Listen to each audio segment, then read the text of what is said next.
Welcome to day 4 of the 7 days free webinar on business startups focusing on SME. My name is Johnson Aluko, known as Aluko Lead in the public space. It's been a wonderful time looking at what will benefit us as regarding business, especially small, medium enterprises. We started out a few days ago, and if you are just coming in contact with me, I'm passionate about business. I'm passionate about people thriving, making success, and growing and becoming better version of themselves. If you have not watched day 1, 2, 3, it will do you well to go back to those days and watch. Day 1, we talked about business ideas, how to spot business opportunities around you, and how to get started. Day 2, we talked about your choice of business locations, factors that should be your justifier, that should be your pointer to which business location suits your kind of business. That's what we discussed on day 2. And day 3, which was yesterday, we dwell more on marketing. It was powerful yesterday, very, very powerful. We talked about market and market fluidity, the things you need to know, and how to penetrate a market, even with a new business or a new product. And tonight, we are talking about sales. Sales. I know everybody wants to make sales. Without sales, your business will go bankrupt. Your business will not run the way it ought to run. In fact, you are in business because of this main topic tonight: sales, sales, and sales. So the thing you want to do now is, I'm on a mission to reduce poverty alleviation. And one thing I've come to discover, especially starting out business, is that people make the mistake of believing that you need money to start a business. Yes, you do, but that's not the first thing you need. You don't start with money, you start with knowledge. You start with getting as much knowledge that is required to run and operate the kind of business you've chosen. And you even want to know why you're in that kind of business. I talked about that, I think, the first day, that business is a purposeful enterprise, and your purpose without a passion is a slow driver. So, in as much as you have a purpose, there must be a passion that is pushing you, motivating you, not just the money, onto productivity, onto fruitfulness. Tonight, we are talking about sales, and our outline, we are looking at sales, overview of sales. We are looking at types of sales, and you need to pay attention to the types of sales to know where your own business fall into and how to operate that type of sales. And that is also a pointer to know uh, whether you are maximizing the opportunities that can help you make more sales. There are different channels of sales, and under those type of sales, you'll be looking at the ones you've been doing and the ones you have not been doing, and you need to start doing. So we are looking at importance of sales. We are looking at characteristics of successful sales professionals, and lastly, we'll be looking at becoming a successful salesperson. Okay. Heavenly Father, we thank you for the grace given to us again to share this. We pray that this light will deliver someone, will put them on the right path, bring them closer to fulfillment of their goals. In Jesus' mighty name. Amen. Amen and amen. So let's look into that. Now, we are looking at sales. Now, every activities that you carry out regarding your business that brings you closer to achieving your goals in form of numbering, financial numbering, it's sales. Now, sales starts with marketing. That's the awareness and publicity, the visibility you give to your brand, your product, your value, your services, and then it moves straight to leads generation. Leads generation is just having contact of potential buyers. Leads generation is ensuring you are getting the right potential buyers for your product, for your service. You can get lead generation through many medium, through cold calling, through email campaigning, through social media marketing, through um, on-site campaign like trade fair, um, maximizing events that are going on around you that is related to your business. Uh, so there are many ways to get leads. Leads is all about getting data of people that are interested in the type of business you are doing and your service. So for someone like me that I'm in tech, most of our customers are online. And then we also reach out to people that are on site via knowing their locations. We have different target audience and all of that. So we reach out to them, get their numbers, and then the sales engagement begins. Now, before the money comes in, the sales process has to begin. You don't wait for money to come in and then you say we've made sales. That's just the result of the activities of sales. Sales itself is an activity that you need to carry out to see the money that you're talking about. So most people make the mistake of saying, "Oh, we made sales today. We made 200,000, 200 million, whatever figure you make." But I beg to differ a little that that's just the result, the end product of the sales activities itself. And there are line of activities that you need to engage in to ensure that you are conducting a proper sales. So you can just say sales are essential activities carried out to sell goods or services to individuals or businesses. So whatever activities that you carry out that helps you sell your goods or your service to individuals or businesses, you can say sales has occurred, okay? Or there is an operational sales, okay? So this sales process involves multi steps. It includes engaging potential buyers, building relationships, solutions to meet their needs. Now, one of the things I've come to understand, especially when trying to convert a lead to sales, is to pay attention to their need, pay attention to the languages they are using, pay attention to their worries, pay attention to their their desires. So when you pay attention to those things, you are listening to them. Those are the measures you put together to respond back to them in a manner that it will appeal to them, and then you'll be able to convert them. You don't want to talk away or talk down on what your buyers are talking about, your potential buyer. Now you understand somebody's reaching out to you, having a conversation about your business. They are just making inquiry, and you don't just want to reply based on, okay, this is our structure, this is our process. You want to listen to them. You want to know what they want, because sales is about crafting a solution to the person you are reaching out to. So it's not a one-way traffic, it's not a one-way strategy. It's more of listening to feedbacks. It's more of being open to the voice of your potential buyers, to the needs of your potential buyer, to the desires of your potential buyer, even to the financial capacity of your potential buyer. That will determine how you will, convert leads to sales.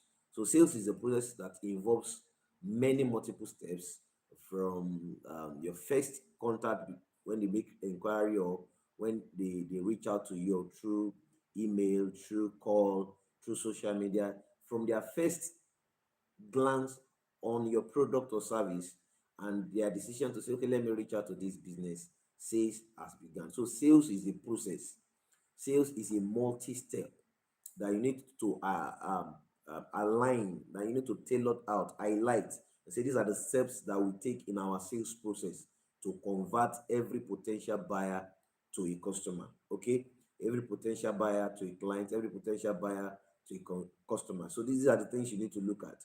Um, Once you are creating peculiar solutions to meet the demands of potential buyers, we can say that sales has begun. Okay.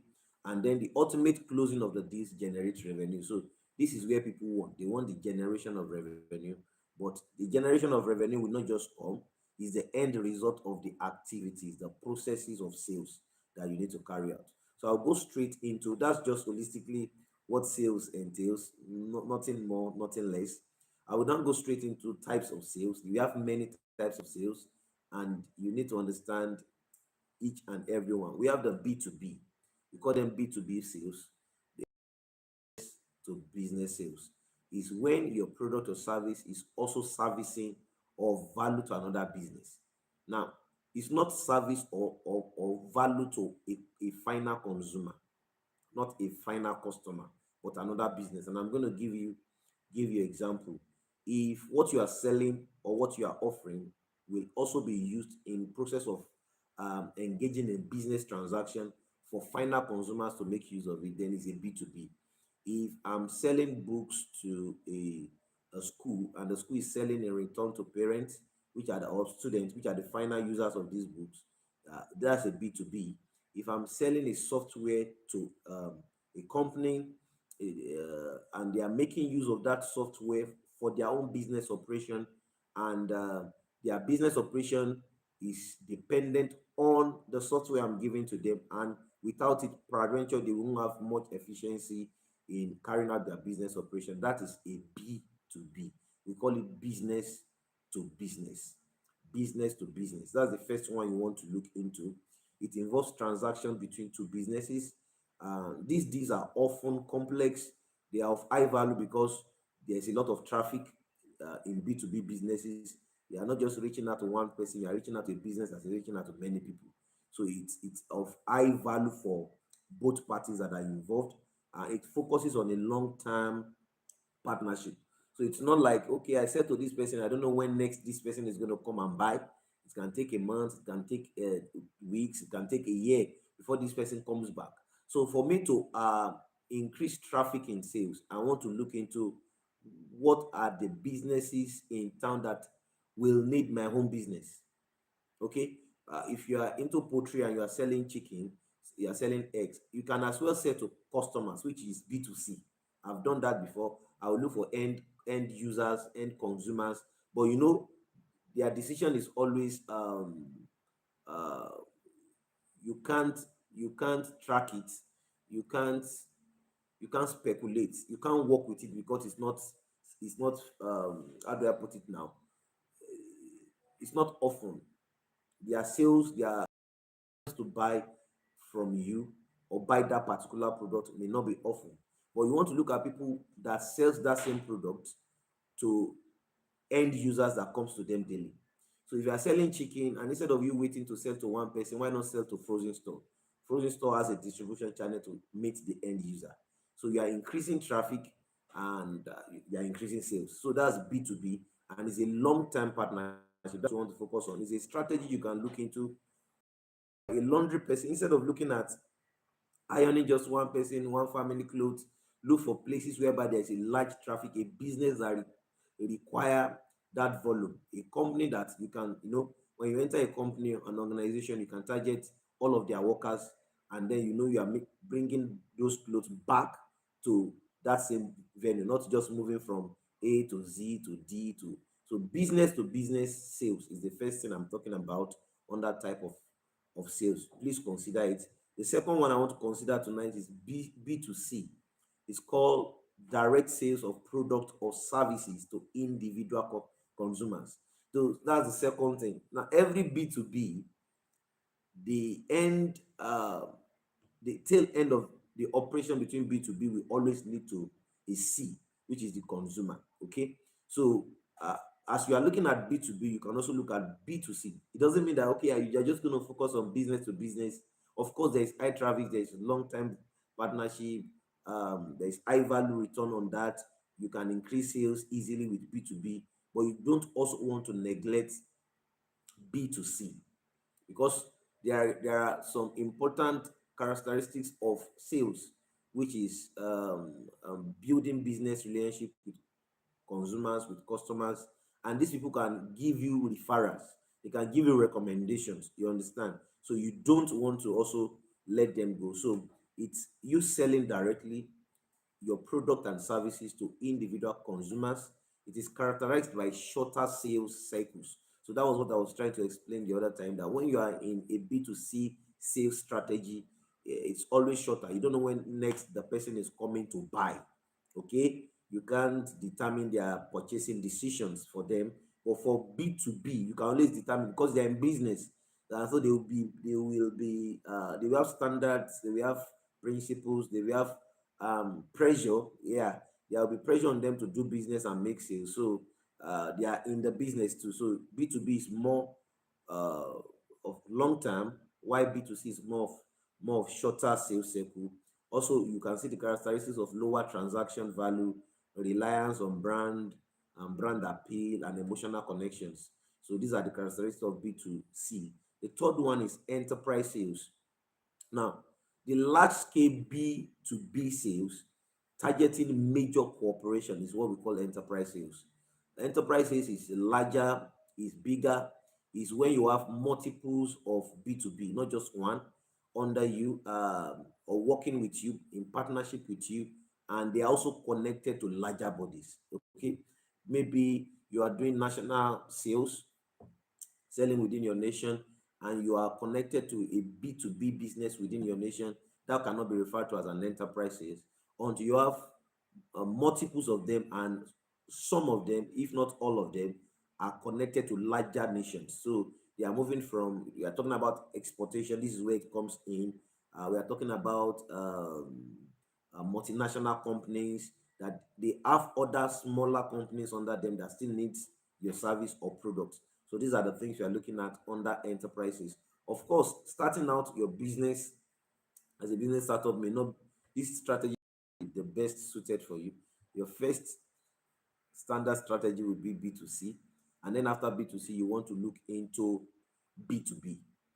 In fact, when you are starting out, you can still even start out with B2B if your product or services requires that. It's just about planning and reaching out to them.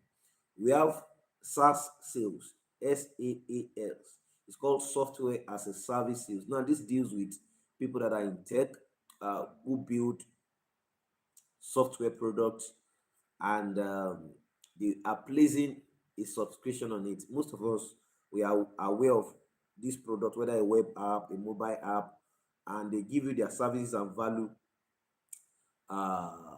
in different subscription plan, with different subscription plan. You have access to their standard values. If you want access to their premium value, you have to pay for their, you have to subscribe to their premium plan. So software as a service is fast rising in such a way that the people give you free trials, free demo, and then they put you on subscription, either monthly, weekly, annually, or for life. Now there are platforms that you just pay a big amount of money, but you have whatever they are offering for life. We have lifetime subscription. So software, as a service, is based on subscription. Is based on subscription, requiring deep knowledge of product knowledge. You need deep knowledge about your product if you want to use or go or engage this type of sales. Software as a service sales requires you to have a product that you put on subscription, okay, or a service that you put on subscription. And how can you even apply this to an organic business? Organic business in a way that is not digital, it's not tech related, but you want to encourage repeated sales. So you can put them on a subscription. I have people I put on subscription for some of my services. If you want me to keep designing for you, unlimited designs, you just have to pay this per month. It's what lawyers do. They call it, I think, retainer. Lawyers call something retainer, which means you have access to that lawyer to for any legal operations concerning your business entity. But you know, you might not have need for it throughout the year, but that doesn't mean you won't be paying the lawyer. You still have to pay the lawyer, but whenever the need arises, the lawyer won't say, okay, pay me higher because I'm doing this, pay me lesser. I've been paying you, I'm entitled to your service. So you want to look at how you can put your business values, business product or service on subscription. It's a good way to also encourage repeated sales. I've seen that for a product or a service that you know that people will always need, this type of sales strategy is good. We call it software as a service. It can be product as a service. It can be service depending on how you see it. So you just want to put them on subscription on what, studying their purchasing power. So if you are into uh, let me say agriculture, and you do home delivery of food stuff from markets, you can put your consumers, your customers on this type of sales. And how do you do that? There will be list of items, food items that they will have access to in your plan for so amount every month. uh, it can be reviewed because of inflation and all of that. So you be the one delivering to them. They are not worrying about going to market. They're not worrying about transportation, delivery. They know that you are going to do that for them. We have Clove. Clove is an app that does that, I guess, but I don't know whether they have that plan on their app to put them on subscription. Okay, I think it's just B2C they are doing. with the app. Now we have direct sales. That's the fifth one. This is selling directly to consumer without intermediary, often through personal communications channels like e-commerce sites or direct marketing. So when you have one-on-one sales connection with consumers and you are the one um, reaching out through marketing, through your e-commerce website, or through communication channels like cold calling, email marketing, and all of that, we can say there is a direct sales one on one. You receive email in your inbox and you see your name attached to it. Those that do CRM, they understand how these things work. Um, it's more like a bulk SMS, or now it's bulk emailing. You bulk emailing most of the people that are subscribed to your network, subscribed to your newsletter and stuff like that, until you convert them to sales. It's also a medium to bring them into awareness of the new features that you offer, new solutions that you offer. The next one is referral sales. And the reason why referral sales is important and possible is because you will have been in B2C or direct sales. You can't enjoy referral sales if you have not engaged B2C, which is business to consumer, business to customer, or you are into direct sales. Either of these will lead to a referral sale. It's leveraging on existing customers to refer new clients through word of mouth. Now, we've done this and we will keep engaging this. Most of our students in Science Training Institute, where we teach about tech um, skills, acquisition of tech skills, and skill monetization of the same skill. After few months into their training, we ask them for feedbacks through our Google business account, and then we ask them questions like, "Don't you have friends that you think should be learning the skills you are learning, or wants to learn one tech skills, or do you have siblings? Do you have someone?" We just put it in a manner, and we are always almost always getting feedbacks and recommendations through them. After we ask them and they give us positive review, we ask them, how likely are you going to recommend services to other people? Do you have friends that you want to recommend? So you can leverage on existing customer. You can package a note, package a design, recognizing your existing customers, and then encouraging them to refer other customers to you. You can ask them question if your product or service is related to an event. Maybe they will use it in an event, maybe a ceremony. Let's say you sell drinks, you sell cakes, okay, and you at event centers. At the time people are coming to book, those event centers can be your cross sales personnel. If there is a reward system attached to it, and they can always ask, "Oh, you want to book our place for this event? Do you have this in place? Do you have that in place?" And they can easily recommend or refer your product, especially if they have partaked of that product. So what you want to do, you have not been doing it before, I highly recommend it. Structure a note, structure a message. It can be a video, it can be a graphics design, it can be a flyer, acknowledging the partnership, the relationship you have with your existing customer. In fact, let it be directed to them. Put their name. But at the tail end, let there be a CTA, that's call to action, on how they can help, you know, make awareness and refer other people in their own contact list um, for your product, to your product and service. So we call it referral sales. If you have not been doing that, you are missing out on sales strategy. You need to engage in referral sales. People that have enjoyed your product, that have partaked of your services and they enjoyed it, tell them to tell others. It's a word of mouth, because they will be able to present it well, because they have experienced your product and service to whoever they are sharing that your service and product to with. So embrace referral sales. Is a word of mouth. It's turning customers into brand advocates. You hear that now? When you turn your existing customer into your brand advocate, you are looking for marketer. These are little channels that you can engage, leverage on for other people to help you market your product. Okay, but it's going to be good and effective if there are people that have partaked of your product.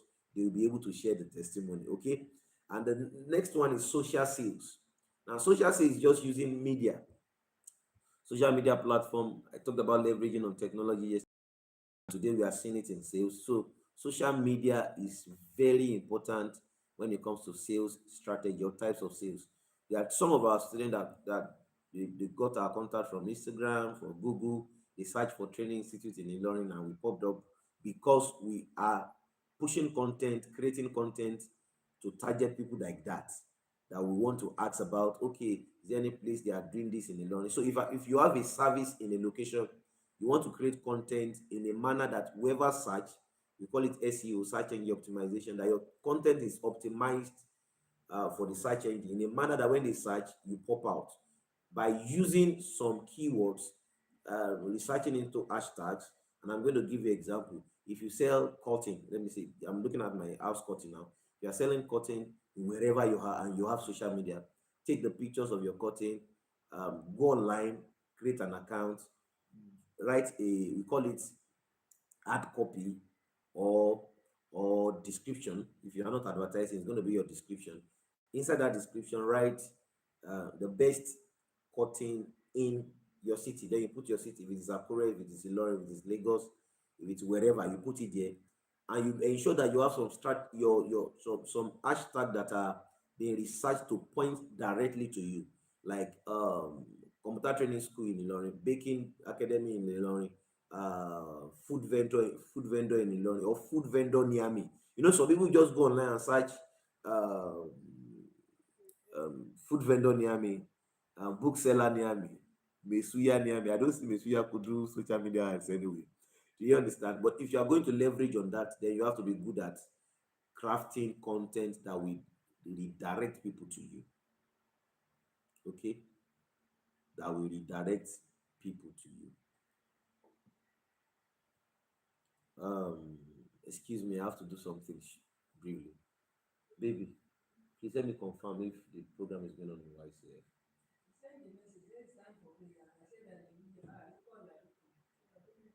Please let me call him to put the call through, or message him on WhatsApp. So sorry for that break in transmission. I just needed to check on with something. Ooh, this 27 minutes into what we have to do, and this is the second outline we are in. If you are just seeing this video now, I want you to share with people, share on social media platforms, people that will benefit from this lecture, and let's let's grow together. So that's the seventh one. That's social sales. Number eight, we have channel sales. This is distributing products or services through third parties like resellers or distributors. Now, when Minimi Chin Chin came out, it will be difficult for such a product that want to reach every nooks and crannies of the nation by having their own distribution network. There are distribution firms that that's what they do. They have haulage system. They have distributors, personnel, agents across the nooks and crannies of the nations. So you sell to them or you strike a deal with them. There are a lot of them online. They may have a percentage from your sales. They may have a profit margin adding on sales, or they may just have tell you to pay them for their transportation and distribution per. They're going to be whatever you are distributing. Okay, so instead of waiting, oh, I am a manufacturer of chin chin. I'm a manufacturer of beverages. I'm a manufacturer of biscuits and all of those things. You know, instead of saying I'm selling to my neighboring environment, I'm just selling within the city. You can look for a way to connect with distribution. This is another strategy. It's called channel sales. You just your brand will just be visible all of a sudden. In fact, one of the advantage of channel sales is that it makes visibility fast. Is very very fast. Your visibility is very very fast. The brand visibility. So somebody that likes your product, excuse me, somebody that likes your product in a particular city will not be afraid of not getting that same product in another city. Okay, you are not afraid of, oh, if I go to Lagos, if I go to Port Harcourt, Abuja, I won't be able to drink Coke. Okay, and there are so many products that are just city bound. They are street bound. It's only known in their street. It's only known in the city because they've not looked into leveraging on channel sales, especially for products that are not perishable, that you can preserve. They are good ways of increasing sales. I can tell you that. when it comes to tangible products that people retail, wholesaler retail, and all of that, look into channel sales, look into third party distribution systems. You'll be sure. If I drop shipping, I have a student I'm taking on drop shipping, and this is one of the things we are looking at, the third party distribution system. We are just shifting or transporting value from where it is to where it's needed. So we move into AliExpress, we move into different platforms online, we get the copy of those products, get the picture, we are going to list it on another platform, increase price, get the third party distribution system. If where we are buying from or where we are connecting from does not have, that is going to do the final delivery, we just stay where we are. We are not putting in any dime. All we do is put in the skills, put in the monitoring, the management, and do some advertisements, and you are good to go. So look into channel sales. If you are producing or manufacturing goods and services, goods or products that are not perishable, not perishable, not perishable. Okay. Number nine, we are looking at inside sales. Insight sales. It's providing valuable insight to guide prospect through decision making process. Now, there are some people that have this distrust or ill trust as regarding a product. Ill trust means they have engaged the product, they've experienced the service, and their experience is not good, it's not remarkable. So how do you reorientate such consumers? How do you even know that there are consumers that are partaking of your product and they have ill trust? They can't buy again. They are holding back from buying your product again. Number one channel is through reviews. Now, if you go to Play Stores, you see a lot of reviews on so many apps, and you see the developers commenting, oh, what can we do to make the product better, blah blah blah, and all of that, because they are building the product. That's sales. Oh. They are building the product to solve peculiar needs of their users, of their consumers. So if you are looking at inside sales, you want to look at how you can educate your consumers, your final users, your clients, on your futures, on your values, on your product, and why they should buy, or why they should buy should be the problem it's solving for them. Okay, when you are talking about why they should buy, you are talking about the problem your services is solving, your product is solving, the gap it's covering. So you're offering solutions tailored to their unique challenges. That's what I'm saying for insight sales. Number 10 is account based, targeting high value accounts with personalized sales strategy, nurturing relationship with key decision makers. Now, there are products that you will never be able to sell until you have connection and a good relationship with the key decision makers, the people that will make the decision, not the purchasing power now. Purchasing power might not necessarily mean key decision makers. I've seen people who they don't have the financial muscle in an organization to make decision, but they are key decision makers. The people, the board will trust their decision, they trust what they are saying. So if you have those kind of people in your court, it's to your advantage. So, and how do you go about that account based sales? It's called networking. Networking. There's somebody that knows somebody that knows somebody that knows the person that you want, that can help influence that key decision making. So you don't want to play down on networking at all. Don't play down networking. If you have people's number who you have not saved compared to the numbers you've saved, you are not working on networking. Ordinary saving people's number increases your view on your social media. Following people, follow back, increases your view, your reach. Okay, say, why should I follow this person? I'm higher than them. Yeah, there's this pride in you. You don't want to follow this person, follow that person. Is one of the quickest way to have visibility. One of it. So if you want to engage the account-based sales, it means you need rich connections through networking to the key decision makers, not purchasing power now. There is the influence of purchasing power, and there's the influence of key decision maker. And I'll give you an example. A parent is the person that has the purchasing power to buy for their kids the things they want in school. But the key decision maker may be the child itself. The key decision maker may be a school teacher that the parent confides in. That they will just ask, do you think this so person needs this, and the person is, he needs it too, she needs it too, and all of that. She is not the one that will pay, but she's the one that is making those key decisions or influencing the key decision. So you want those people in your court. I won't buttress further. The 11th one, the 11th type of sales is inbound sales. Inbound sales. Inbound sales. Attracting prospective attracting prospects through content marketing, SEO, and other inbound strategies to generate leads and convert them into customers. Okay, that is what we call inbound. Inbound requires you to create content for marketing. I'm going to give you a good example. There's this ads of in they want to watch.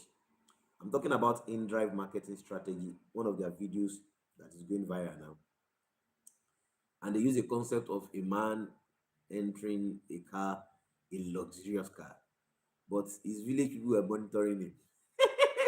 So as soon as he wanted to move out of the car, I think a fast running car was moving, and then the guy had to escape back into the car, but knew what happened. So I had to call the village. Uncle, I'm not the owner of the car. Rolls Royce, where will I get it, and all of that.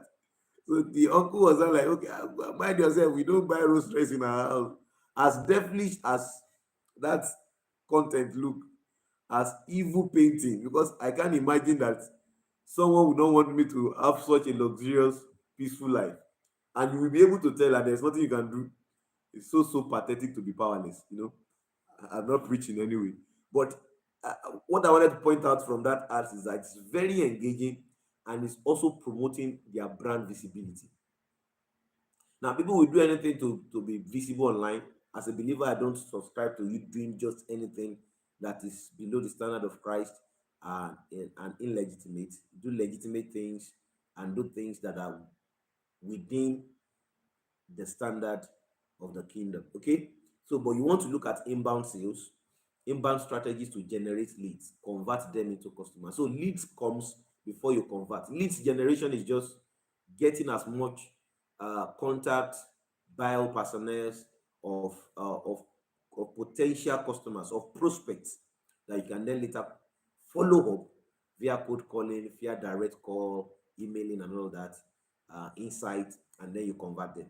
The last one is the opposite of that, outbound sales. Now is a proactive measure in reaching out to prospects through cold calling. There's something we call cold calling, and you can try it.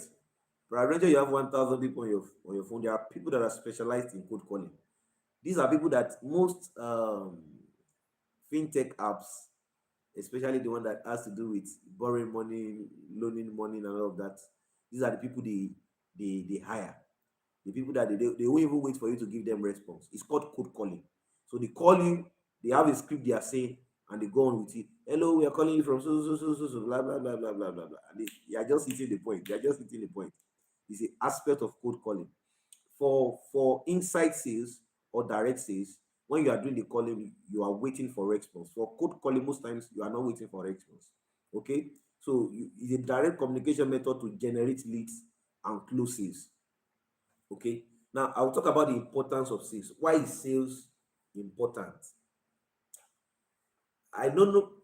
There's nobody here that wants to do business without making profit, generating revenue, and all of those things. We want to make profit. We want to make sales. One of the importance of sales is because we are looking at revenue generation, generating revenue. So sales are primarily income source for a business, supporting operations, growth, and long-term sustainability. How will you be sustainable in a business operation when you are not making sales? How will you cater for your maintenance? How will you cater for your staffing? How will you cater for your expenses? How will you cater for yourself? What will be the reward system for people working with you if there is no sales? Okay, sales is everything about business, so you need to make sales. This is why it is important that will make sales. There is no business growth. That's the second thing. You can't grow when there is no sales. The the the thing that is pointing to the growth to the measuring of your growth is sales. Sales is a factor that we can use in measuring your growth. Oh, last year we did 100 million. This year we are doing 150, or this year we do 80. Why are we doing 80? What are the things we are getting wrong? Is it us? Is it our is it our product? Is it our service? Is it our mode of operation? You want to look into those things. So business growth is not possible without sales. Increased revenue from sales can be reinvested into business to expand. So you do 20,000, and then you let's say you have expenses, you have a reward system of 5,000, and then you reinvest the 15,000. Next month you should be doing 35, 40, and then you grow. So there's no business growth without sales. The number three is that it helps you to build customer relationship. Now, as much as you want to make money, you want to build relationship. Money making is about building relationship. Build relationship with consumers, build relationship with suppliers, build relationship with employers, build relationship with your employees. You know, it's all about building relationship. Building relationship. It's all about building relationship. And I'm going to give you an example, though it's not about sales, but it's towards growth and restoration. The lady that was serving in the house of the commander, that was telling the wife to tell the boss there is a God in Israel. Let's go there. You know, that lady, I want to assume the scripture didn't put it into record. I want to assume that the Oga Madam has been treating that lady well. uh, Sincerely, I want to assume that there's a good relationship in that home, in that kingdom, in that palace, whatever.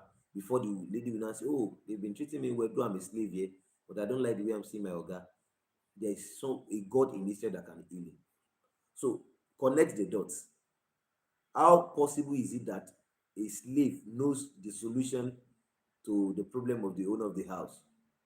So the least expected people can recommend you to the highest of the people that will give you the highest of sales. You don't want to play down on customer relationship. That's why it is important for us to look into sales strategy. Number four, it drives innovation. You know, when you receive customer feedbacks from your sales interaction, it informs you about your product development and helps your business stay relevant. During your sales, the things you'll be hearing may not be okay, we want to buy. At times you may be hearing change this, you might be hearing improve on this, you may be hearing some complaints, I don't like the way you do this. And the person is not the only person talking about the same thing. Two, three, four people are pointing to the same direction. Okay, it's a clue that you need to work on that area. If truly you want sales, then you need to address those things. Number six, economic contribution. Sales drives job creation, economic growth, and stability within communities. Now, if you start out being self-employed, you want to one day start employing people and delegating responsibilities, right? But in return, you have to pay them. There must be a remuneration in form of salary or wages. How will you be able to contribute to their economy, to their livelihood, if sales is is not made? So that's why sales is important. Number seven, it solves problem solving. Sales involves identifying and solving customers' challenges, which build trust and strengthens relationship. Excuse me. The reason why sales is important is because it's solving a problem. Sales is solving problems. Sales is hearing problem and solving problem. Number eight, adaptability. Sales team must navigate changing markets, adapting strategies to seize opportunities and overcome challenges. So one of the things that the sales team are looking out for while they are carrying out their sales operations is to look at how they can be adaptable, flexible, into offering the solutions, the values that they claim they have in a manner that the market can consume, in a manner that the market can demand. So if you have something and it's so valuable, but because it's the way it's presented or the way the approach you are using to deliver is not too right, you want to pay attention to those things, and then you adapt those new strategies to seize opportunities and overcome the challenges you are facing. Number nine, which is the last important why sales or on sales, is customer centric focus. Sales is not about you. Sales is not about your structure. Sales is about your value, is about your customers. Sales is about your customers. Your product may be highly valuable to you, but if your customer says it's this value and every other person is saying it's that value, then you want to know what to do to bring it to the value you want it to operate in. You want to pay attention to customer. Your product is not solving your problem, it's solving your customer's problem. So focus on customer. Now we are done with that. We're going to be looking at the characteristics of successful sales professionals. What are the things that you need to look at? Persuasiveness. See, when it comes to sales, there's requirement for tenacity, for pressure, unrelenting attitude before sales is made. You don't give up when it comes to sales. You employ a strategy. If it's not working, you learn, you bring in another strategy, and you keep going. That's how sales work. And those are the characteristics you have to imbibe in order to generate sales. You have to be persuasive, ability to effectively convince potential customers of the product value. So you are talking about the value, you are painting the value, you are giving them a visual representation of what the value can do. You are giving them a demo, a trial, a taste, and all of that. When I was talking about Mesuya people that they give you taste, that is what they do. They are persuading you that come, taste it. We are not hiding anything. It's good. Taste it. And at the end of the day, you are persuaded and then you buy. Number two is empathy. You need to understand customers' need and tailor your sales approach accordingly. You need to understand what your customer wants, what they need, and then you then navigate, then you respond accordingly. Number three, communication skills. Clear, concise communications helps address questions, highlight benefit, and close this. Now, pay attention to the questions your customers are raising when you want to convert them to sales. They are currently on as a lead, potential sales, sale, but you have not converted them. While they are talking, let your communication not just be you are the one talking. Listen, ask them questions. Sometimes we even have tailored questions in where I work for customers to know that we pay attention to them. We ask them why they want to learn. We ask them their goals. We ask them their availability. We ask them their resources. We ask them whether they have any challenge learning. We ask them whether they have tried to learn this thing and they failed.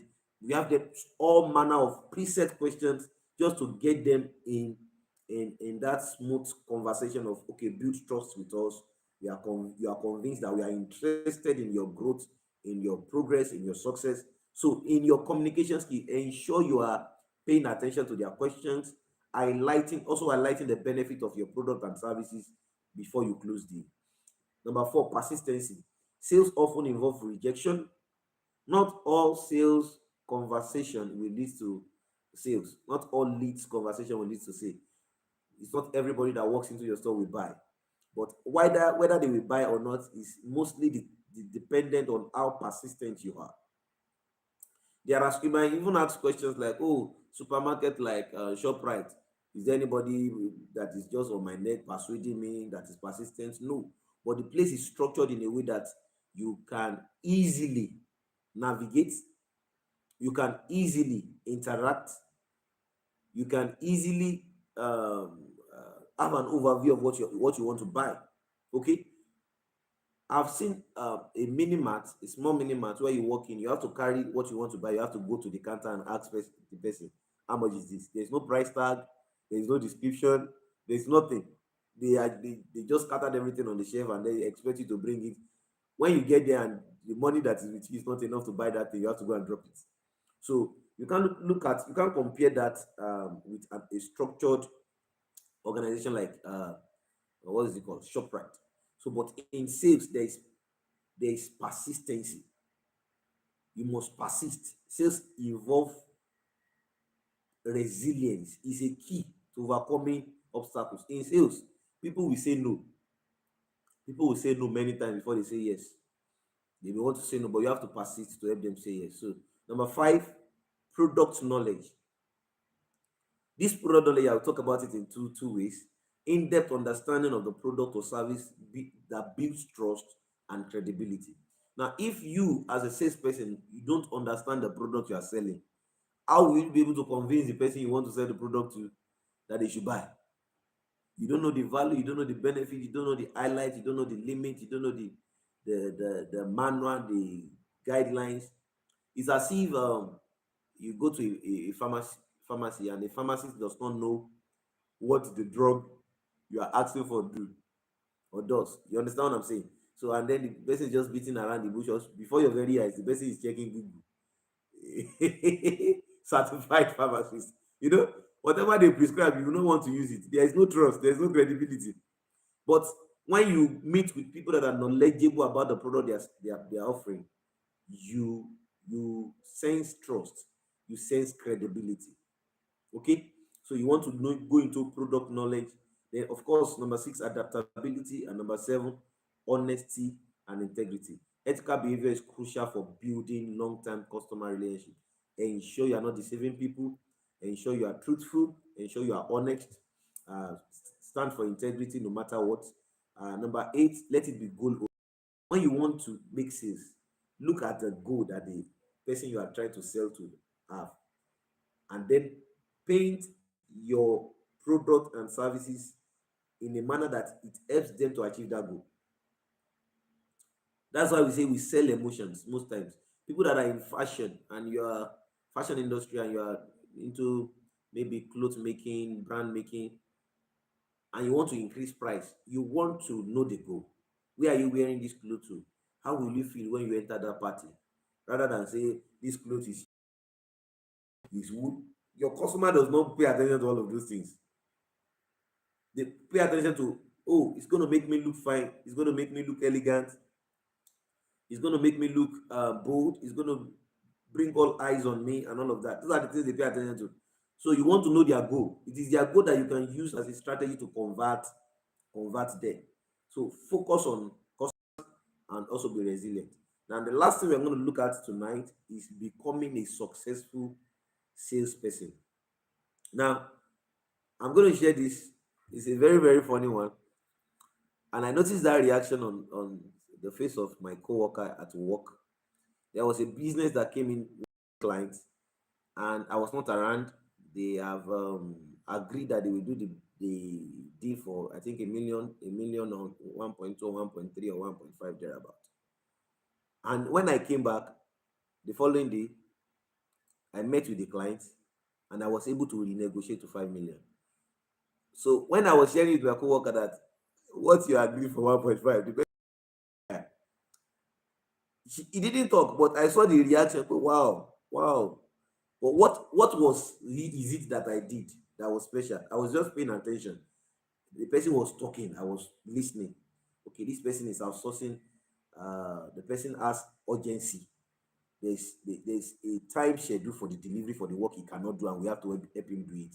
Okay, I have some some things I can use to hook him. Um, um, I was pressing to know, have an insight of what the business is holistically. So I noticed that what is paying us is less than 10% of what of around 10 to 15% of what the whole business sum is, and we are going to do the major bulk of the work. So, unknown to him, but because I have some strategic questions that we asked, so I use the bait of there is urgency, and I've gotten the insight that this business that you're bringing to us is almost worth 10 million, 7 million, 8 million, thereabouts. So I inflated the price. And then I told him that this is what I would do to convince him that I'm going to do a sample for free. So he has gone to different, I won't want to mention it, he has gone to other tech companies in town, but they do not have expertise to do it, and they're also looking at the timing to do that work. Let me tell you, when we agreed to do that work, we also did not have enough resource people, skilled resource people to do it. I had to start training some of our workers to and delegate works, follow up to ensure that we are doing it right. Okay, and the man was ready to make that payment. The following day I sent the sample, was wild that within short connection you are ready to send the sample. And that was how trust was built, and I was able to convert that sales. So I was able to convert that leads to sales. So if you are going to convert a sale, look into knowing your product, knowing your buyer, knowing their goals, knowing what they want, what they desire, and all of those things. So there are things to know to become a successful salesperson. Number one, know your product. I want to emphasize, know your product in and out. Know your product well. Understand the features, understand the benefit, understand its uniqueness, understand the selling point, the value propositions of your product and services, and effectively communicate that to your buyer, potential buyer now, your prospects. Communicate it to them. Number two, follow a structured process. There's a reason. If there's a structured process, you will know your recipe, you will know your formula, you know what is working and what is not working. So implement a clear, repeatable sales process to stay organized and follow deals consistently.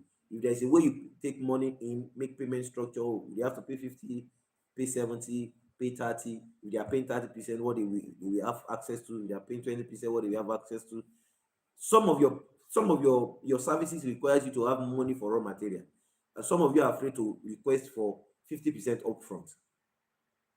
Okay, why not? I've been in a business where somebody promised me that, oh, he's going to buy that thing. I invested my money, invested everything. At the end of the day, decision made because of emergency. And the person, after sharing what happened, I felt remorseful, you know, and I was feeling pitiful for the person. I was pitying the person. I said, okay, no problem. But at the long run, I have lost a whole lot of money because I put in resources, put in energy, bought some things to make sure that the product is ready. At the end of the day, it's no sale. So there is a way to commit people.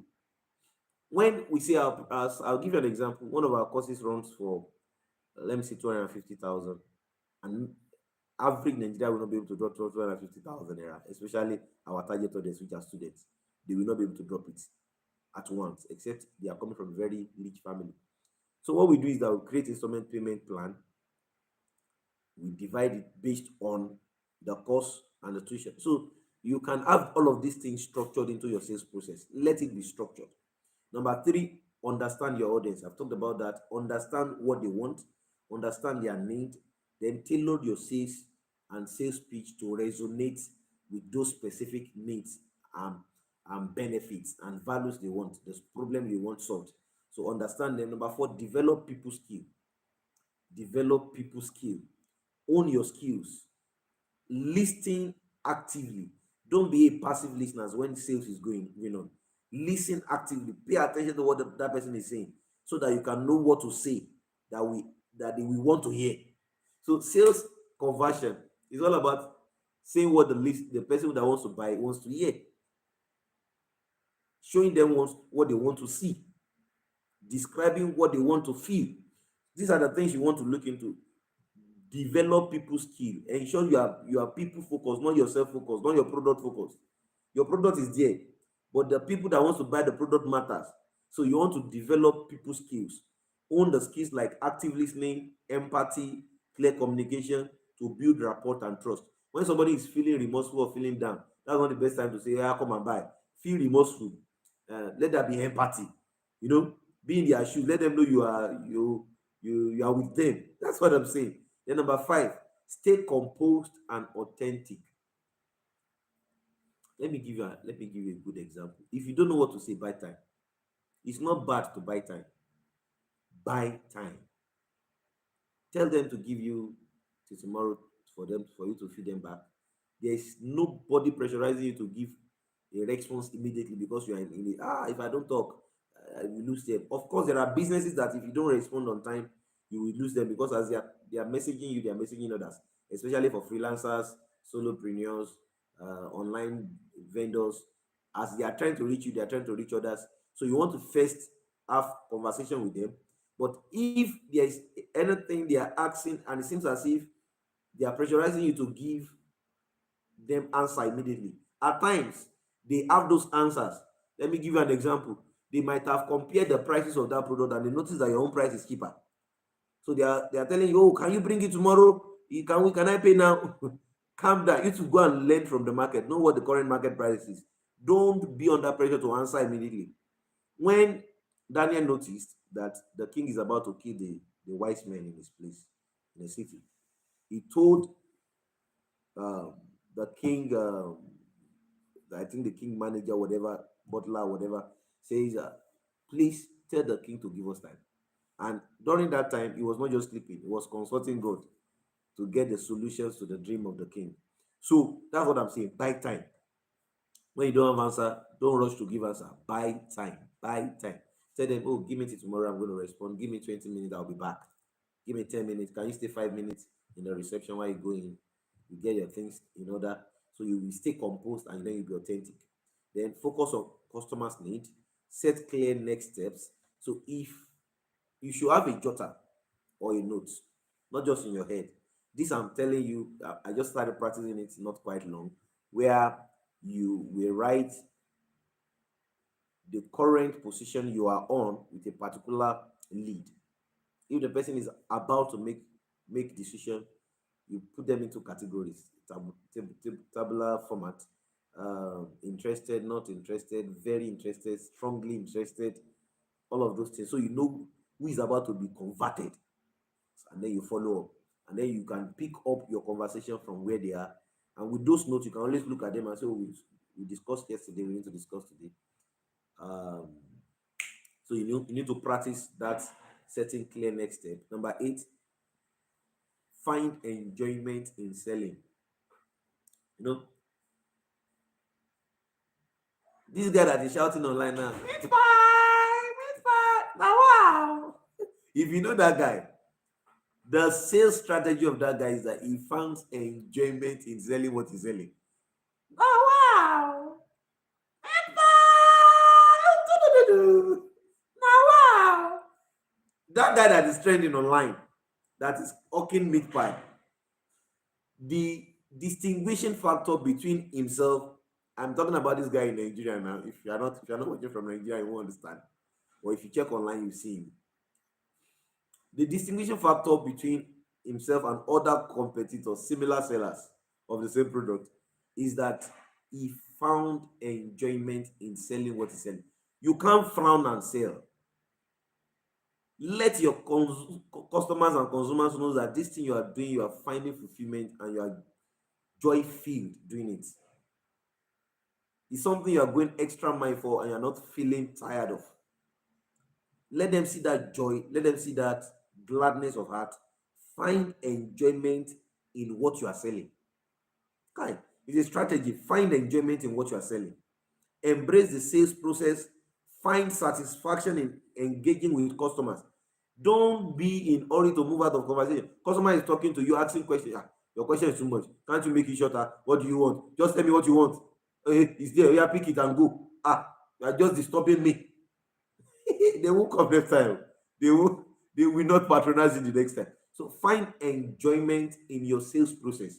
Enjoy when you are selling. Enjoy what you sell. Enjoy selling. That's what I'm saying. Then number 9, explore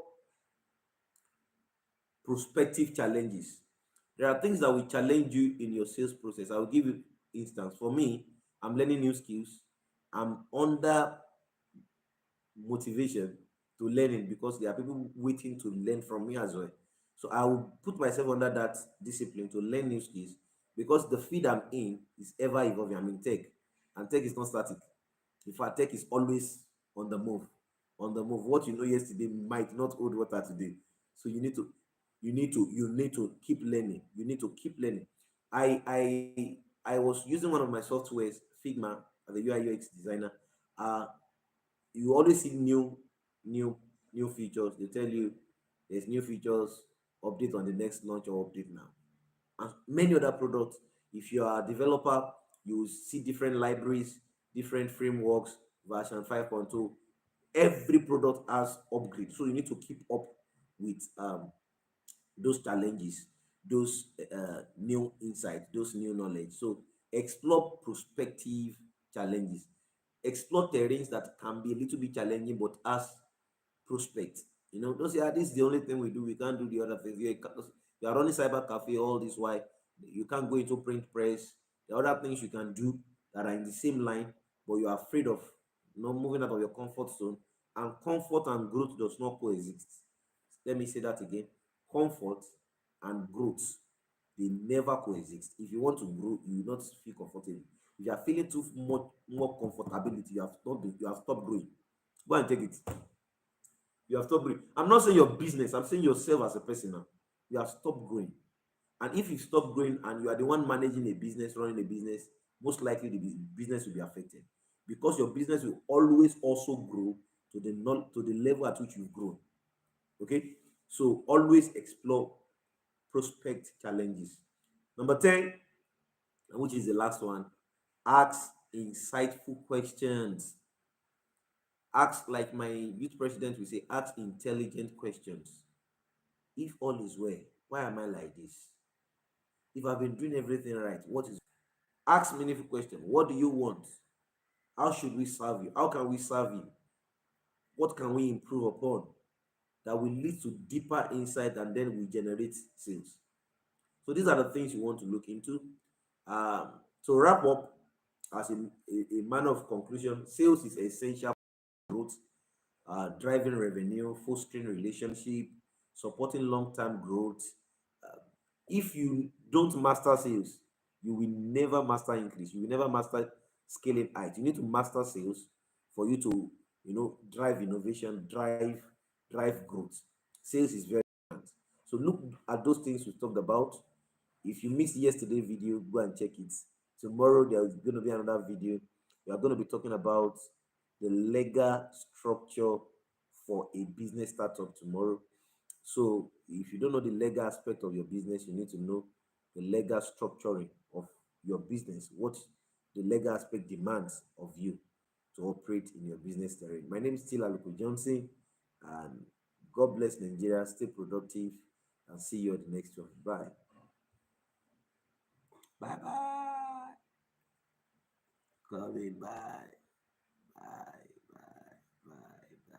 Bye. See you next one. Bye.